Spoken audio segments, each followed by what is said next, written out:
Today, I wanted to continue giving some more thoughts on Matt Eberflus. He had a press conference recently, and there were some troublesome responses to the questions he was asked. I've had questions about Eberflus all along. He always seemed a bit corny. He's a defensive guy. He's had issues micromanaging this offense. He's mishandled timeouts and challenges. He's been over conservative on both offense and defense, and he's been at the helm for some of the most epic collapses in Chicago Bears history. But during this week's press conferences, both teams were asked about the Hail Mary, and something really stood out to me in a bad way when it comes to Eberflus, and I simply wanted to address it. I've had Eberflus's back all along. I love that he's a player's coach. I give him so much credit for how well this defense has performed, and I love how he scouts players, and I think he's done a ton for the culture of this locker room and setting up the foundation here. But there's no way for me to paint a bright picture about this, and I simply wanted to address it. Both of these coaches were asked about the final sequence that led to the Hail Mary. And when asked specifically about the play before the Hail Mary, the responses from each coach couldn't have been more different, and to me it was telling. The Commanders were 70 yards away from the end zone, and in no way were they in position for a Hail Mary. But Matt Eberflus still had the defense positioned to defend against a Hail Mary. The Commanders were on their own 35-yard line, 65 yards away with just 7 seconds left. And this is the defense that Matt Eberflus had the Bears in. Why on earth are we giving them 40 plus yards of cushion here? Dan Quinn called this one of the biggest plays of the game. And to me, it was just a mind-blowingly dumb decision that showed a lack of situational awareness from our head coach. The more I've thought about it, the more it was the play before the Hail Mary that lost us the game. I know Tyreek Stevenson is getting a ton of the blame, but listen, the Commanders wouldn't have even been in position to try a Hail Mary if it wasn't for the play before. Hearing both head coaches talk about it was eye-opening. When asked about the play before the Hail Mary, the coaches' responses couldn't have been more different. Matt Eberflus brushed the play off and said it's only about the final play. He actually said, the play before the Hail Mary, I'm not concerned about. What? Are you serious? Meanwhile, Dan Quinn told a different side to the story to Albert Breer.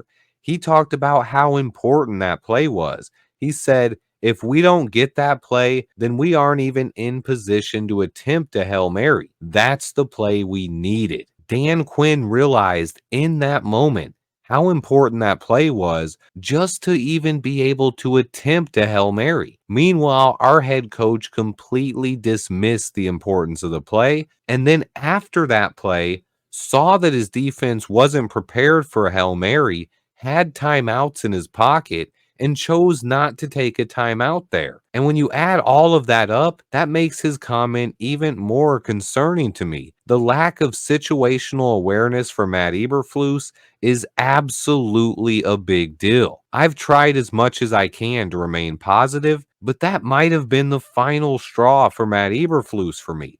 I've stewed on it for 3 days now, but that's the biggest thing to me. It's not the loss, it's not the collapses, it's the fact that after the losses, more than 24 hours after the collapse, and he still didn't have any situational awareness of what happened. He still wasn't aware of how big that play was for the Commanders. It's weird because I've already seen so many people saying fire Eberflus and fire Waldron. Why are we firing Shane Waldron for driving the offense down the field to win the game? Why is everyone so mad about the Doug Kramer fumble? When you guys all know it would have been one of the coolest plays in Bears history if it would have worked, and our fan base would have ate it up. And honestly, if our defense didn't allow the Hail Mary and we lost the game, nobody would have even remembered the Doug Kramer fumble. Well, we would have remembered it, but nobody would have been talking about it. This is a results-driven league, but I'm never lazy and just blame the results. I've been reflecting on this loss, and it was Matt Eberflus and his lack of situational awareness that really cost this team the most. And that's an even bigger problem, is it wasn't the first time this has happened. The defense was not ready for that play. They were not prepared. It was also let out that Elijah Hicks was supposed to be back there as well. So Tyreek Stevenson was supposed to be back there on Diami Brown, and then Elijah Hicks was supposed to be back there as well. We had multiple players make multiple mistakes all game long, and it cost us a game that we should have won. But to me, the biggest issue is that our head coach was not aware of the importance of the situation. Even on the play before the Hail Mary, Tyreek Stevenson is 50 yards downfield, engaged with the fans.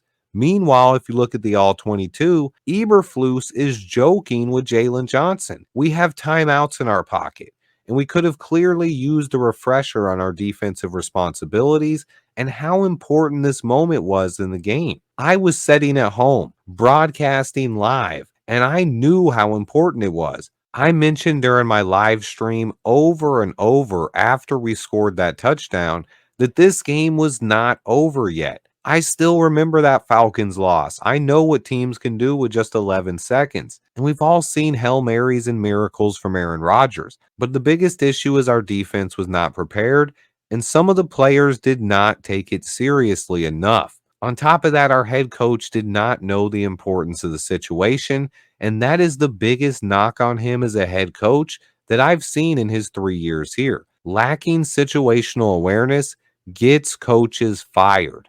Period. Point blank. And this loss might very well end up getting Flus fired. We all know he's not going to get fired mid-season. He has until the end of the year to right this ship. But this is year 3, and he has more awful collapses and meltdowns during his tenure as a head coach as almost any of the failures who went before him. So while he has done a great job with the culture of this locker room, Matt Eberflus is now firmly on a short leash going forward. How he gets this team to respond to this adversity will determine if he sticks around in 2025 and beyond. This is the fork in the road. This is the turning point for the 2024 season. We are supposed to be past this. Matt Eberflus and this team had 3 epic collapses last season, but we changed quarterbacks. We changed offensive coordinators, and we brought in more talent all over the roster. The one thing that remains the same is the head coach, Matt Eberflus. So this week's loss falls directly on Coach Flus to me. And now these final 10 games will determine his job status. Throw everything else out the window. Eberflus has to prove he is the right head coach for this team. And right now, he simply has not done that. He has 10 more games to change the narrative, or the Chicago Bears will be looking for a new head coach again this offseason. At this point, I simply believe that that is the bottom line. There are no more excuses for Matt Eberflus. That loss was not on our rookie quarterback. It was on our third-year head coach and not being aware enough to stop a Hail Mary. He left Washington with a loss, and he took timeouts home in his pockets with him. There is simply no excuse for that, to be honest.